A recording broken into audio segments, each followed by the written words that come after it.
আসসালামু আলাইকুম, আশা করি সবাই ভালো আছেন। আপনাদের আশীর্বাদ আমরা অনেক ভালো আছি। তো আজকে সকালে এই যে মাছালা আইছে, তো গ্রামে যে সাইকেল দিয়ে দেখেন মাছ বেছে। এই যে বাড়া মাছ, খালি বাড়াই বেছো না? বাড়া বেরকেট কই কই কই কত করে পোয়া? 50 পোয়া।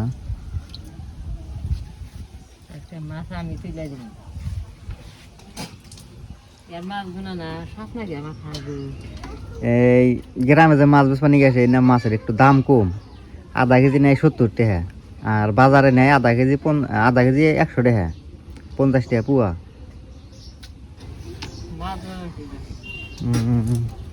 একবারে নদীর চেলা মাছের নাগাল চল চলা মাছ। এনে সকালে পুকুরি থেকে মারছে, এনে যে ব্যাপারী নিয়ে বেচপানি গাইছে। এই যে মাছ মাছ আধা কেজি।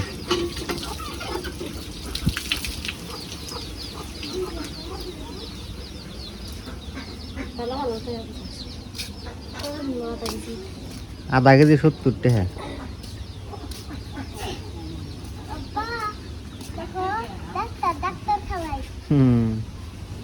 তো এই যে হাঁটতে হাঁটতে একটু বাড়ির পশ্চিমে আসলাম।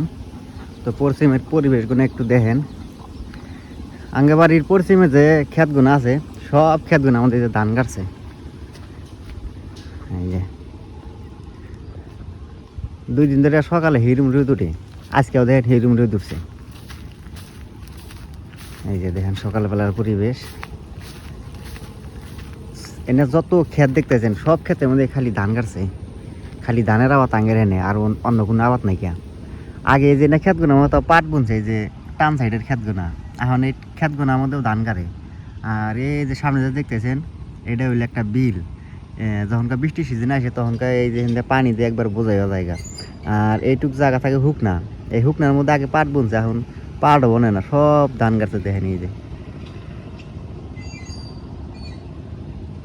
খালি ধান।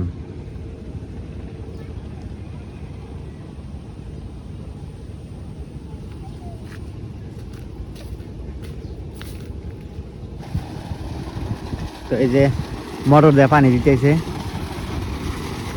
আর আঙ্গের এই পশ্চিম দাগের যে ক্ষেতগুনা আছে, তো এই ক্ষেতগুনার মধ্যে মোটামুটি 1 সপ্তাহ হইলো ধান গাড়ছে।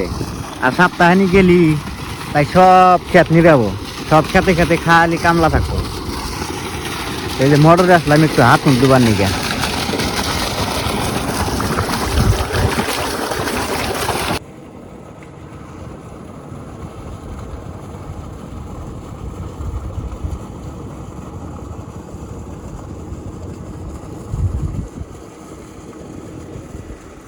তো মোটরে একটু হাত মুখ দিলাম।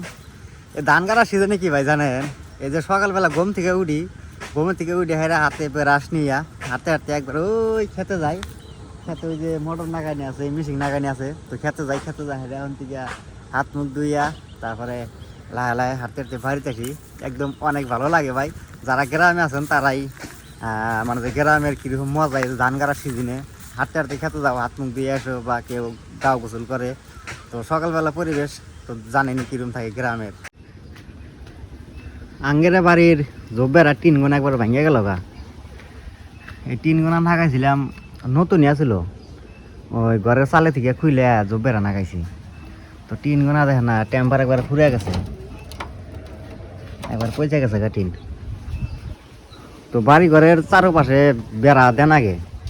বাড়ির চারপাশে যদি বেড়া না থাকে, বাড়ির মানে পর্দা হয় না। বাড়ির পর্দা হইলো এই যে জব্বেরা। তো জব্বেরা 3 গোনা পয়সা গেছে গায়ে, 3 গোনা পাল্টা দেওয়া লাগবো। তাও 1.5 বছর হইলো জব্বেরা দিছি। আরও সিমেন্টের খুঁটি বানান লাগবো 10টা। সিমেন্টের খুঁটি বানাইয়া এই যে সামনে যে বেড়া আছে, তো সামনের বেড়াগুলো একটু ভালো করে দেন লাগবো। এই যে বাসার খুঁটি দিয়ে দিছি, তো বাসার খুঁটি বেশি দিন টেকে না, পয়সা যায়। আর একটা যে দরজা বানাতে লাগবো এনে। দরজা একটা যে বানাইছিলাম আমি, এই দরজার জীবনে আটকান হারলাম না। হ্যাঁ এটা বার হয়েছে, তার মানে মিস্ত্রি তো বানানাই কি, আমি তো বানাইছি। বানাইয়া কবজা টবজা কিছুই না গাই নাকি হেনতে দরজা চাপানো হারি না না হারি এখানে খাড়া করে থিয়ে দিছি। তো বাড়ি ঘরের যদি পর্দা বানাওয়া নিয়ে চান তাহলে বাড়ি ঘরের চারপাশে জব্বের আটকান লাগে, জব্বের আটকালে কি বাড়ি ঘরটা একটু পর্দাওয়া থাকে। তো এখানে একবারে সবখানে আটকেছি। এই যে এখানে বালু পাত্র সব কিছুই আছে, খালি 2-3টা রড কিনে আনমু আর 2 বস্তা সিমেন্ট কিনে আনমু, আইনা 10টা খুঁড়ি বানাইয়া তারপরে টিন কিনে আনাবো, নতুন টিন কিনে আনাবো। এনে টিন চলবো না, এনে টিন ফালা দেয়, নতুন টিন কিনে আইনে নতুন টিন লাগান লাগবো। আর এই যে গেদির মায়ের বোন ভাত হইলো, ভাত হইছে।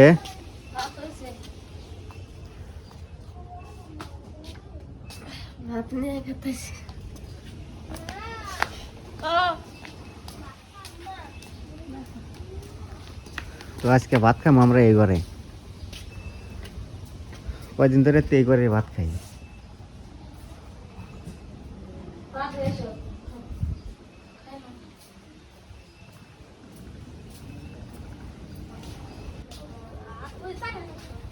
কি নি পাইতেছে ও বকরে?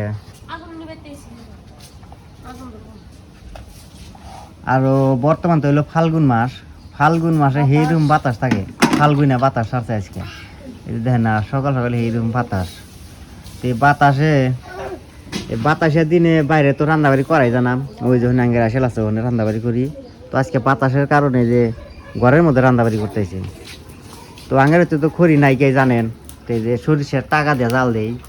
তো সরিষার টাকা দিয়ে বাইরে জাল দেওয়া যায় না, এমনি তো ফাল্গুন মাস, ফাল্গুন মাসের আরো যে বাতাস নেওয়া।